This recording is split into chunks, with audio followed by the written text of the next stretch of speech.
Welcome to roast and react. पिछले video में हमने जाना था कि एटम बम किस तरह के होते और भारत के पास डिफेंस सिस्टम कौन कौन से हैं। अब आगे हम जानेंगे अगर सही में हो जाए तो क्या क्या इफेक्ट्स हो सकते हैं।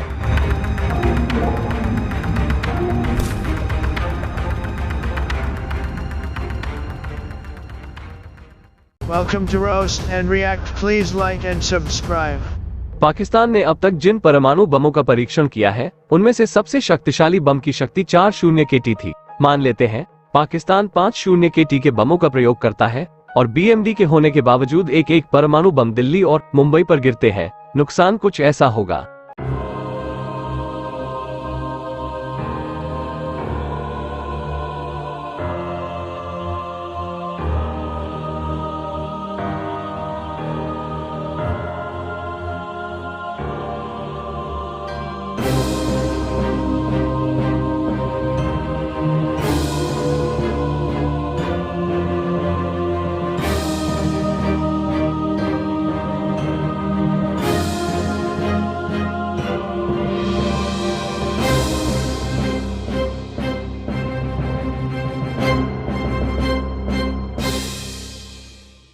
न्यूक मैप के अनुसार अगर दिल्ली पर 50 KT का एक परमाणु बम गिरता है तो अनुमानित 2,05,230 मौतें होंगी और 5,26,980 लोग जख्मी होंगे। न्यूक मैप के अनुसार अगर मुंबई पर एक 50 KT का परमाणु बम गिरता है तो अनुमानित 4,38,950 जानें जाएंगी और 6,68,280 लोग घायल होंगे। पाकिस्तान के मिसाइल लॉन्च करने की खबर से ही भारत की एजेंसियां सक्रिय हो जाएंगी। भारत पाकिस्तान के हमलों के रुकने का इंतजार नहीं करेगा बल्कि पाकिस्तान के परमाणु मिसाइल लॉन्च होते ही न्यूक्लियर कमांड अथॉरिटी NCA फैसला ले लेगी और स्ट्रेटेजिक फोर्सेस कमांड SFC को अपने निर्देश दे देगी। एक बार जब कोई भी परमाणु संपन्न मिसाइल या अस्त्र को तीनों सेनाओं में शामिल कर लिया जाता है तो इसकी नियंत्रण, रख रखाव और प्रयोग की जिम्मेदारी SFC के पास चली जाती है। NCA से इजाजत मिलने के बाद हमला कैसे, कब और कहां होगा इसका फैसला SFC करेगी।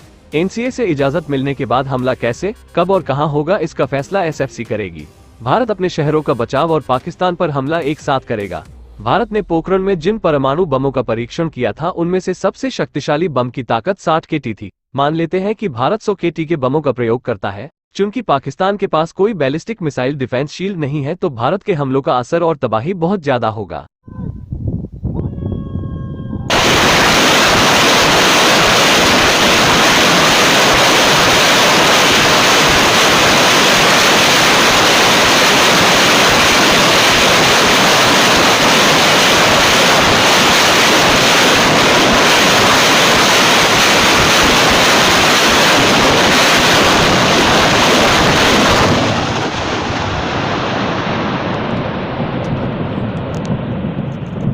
भारत पाकिस्तान पर पूरी क्षमता के साथ हमला करेगा। इसके लिए भारत अपने न्यूक्लियर ट्रायड, लड़ाकू विमान, मिसाइल, पनडुब्बी जहाज का प्रयोग करेगा। लड़ाकू विमान से हमला करने की संभावना बहुत कम रहेगी लेकिन लड़ाकू जहाजों के प्रयोग की संभावना से इनकार नहीं किया जा सकता है। परमाणु हमले के लिए भारतीय वायुसेना के मिराज 2000, जगुआर, MiG-29 और सुखोई 30 MKI जहाजों का प्रयोग किया जाएगा।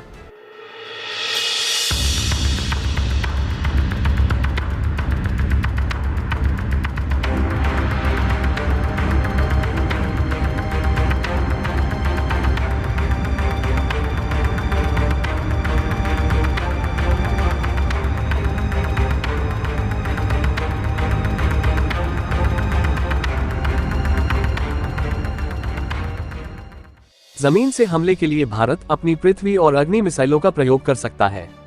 ढेर सारी अग्नि मिसाइलों को पाकिस्तान के मुख्य शहरों कराची, लाहौर, इस्लामाबाद के ऊपर लॉन्च कर दिया जाएगा। समुद्र के रास्ते परमाणु हमले के लिए भारतीय नौसेना के जहाजों पर तैनात धनुष मिसाइलों का प्रयोग किया जाएगा। वहीं अरब सागर में किसी अज्ञात जगह पर गश्त कर रहे इंज अरिहंत को सक्रिय कर दिया जाएगा। इंज अरिहंत 12 K-15 सागरिका या K-4 SLBM परमाणु मिसाइलों से लैस है। इंज अरिहंत अपनी सारी मिसाइलों को पाकिस्तान पर खाली कर देगा।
हवा, जमीन और समुद्र के रास्ते परमाणु हमले के बाद पाकिस्तान में काम की शायद ही कोई जगह बचेगी।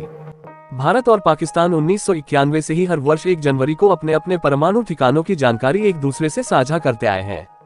परमाणु युद्ध की हालत दोनों देश एक दूसरे के परमाणु ठिकानों को निशाना बनाएंगे और अगर भारत पाकिस्तान को दोबारा हमला करने से रोकना चाहेगा तो वह पाकिस्तान से परमाणु ठिकानों पर अवश्य हमले करेगा। इसकी पूरी संभावना है कि इस हमले में फैसला लेने वाला पाकिस्तान का शीर्ष नेतृत्व का बहुत बड़ा हिस्सा खत्म हो जाएगा। न्यूक मैप के अनुसार अगर भारत 100 KT का एक परमाणु बम कराची पर गिराएगा तो अनुमानित 97,890 मौतें होंगी और 5,26,810 लोग घायल होंगे। अगर भारत 100 KT का एक परमाणु बम इस्लामाबाद पर गिराएगा तो अनुमानित 1,34,280 मौतें होंगी और 1,38,290 लोग घायल होंगे। यहाँ ध्यान देने वाली बात है कि भारत एक शहर पर सिर्फ एक हमला नहीं करेगा और हमने सिर्फ कराची और इस्लामाबाद की बात की है। लाहौर, फैसलाबाद, रावलपिंडी, गुजरानवाला, पेशावर, मुल्तान, हैदराबाद, क्वेटा, बहावलपुर, सरगोधा, सियालकोट जैसे कई शहर और हैं। अगर भारत ने इन सभी शहरों पर 1-2 परमाणु हमले भी कर दिए तो पाकिस्तान में लगभग 50 लाख मौतें होंगी और 1 से 1.5 करोड़ लोग घायल होंगे। यह आंकड़े भारत के हमले के स्तर के अनुसार कम या ज्यादा भी हो सकते हैं। इतने बड़े स्तर पर हमले के बाद पाकिस्तान की आबादी का एक बड़ा हिस्सा खत्म हो जाएगा और कई लोग बुरी तरह से घायल होंगे। पाकिस्तान की जमीन पर आने वाली कई सालों तक किसी लायक नहीं रहेगी। परमाणु विकिरण का असर पाकिस्तान की आने वाली पीढ़ियों को मानसिक और शारीरिक रूप से विक्षिप्त कर देगा। स्थिति चाहे जो भी हो, अगर भारत पाकिस्तान के बीच परमाणु बमों का प्रयोग हुआ तो बहुत ही बड़े स्तर पर जानमाल की हानि होगी। हमले के बाद जो पर्यावरण पर असर होगा उसके भी भयानक परिणाम होंगे। बेहतर यही होगा कि पाकिस्तान अपनी सारी बदमाशियों को पारंपरिक हथियारों तक ही सीमित रखे, नहीं तो परमाणु हमले की स्थिति में नुकसान तो दोनों देशों को होगा, लेकिन पाकिस्तान सच में विश्व के नक्शे से गायब हो जाएगा। दोस्तों, आपको वीडियो कैसा लगा और आप इसी तरह की वीडियो देखना चाहते हैं तो कमेंट करिए या आप मुझसे दूसरे सोशल मीडिया पे भी बात कर सकते हैं। प्लीज वीडियो को लाइक करिए, वीडियो को शेयर करिए और चैनल को सब्सक्राइब करके मेरा हौसला बढ़ाइए। मिलते हैं अगले रोस्ट एंड रिएक्ट में। जय हिंद।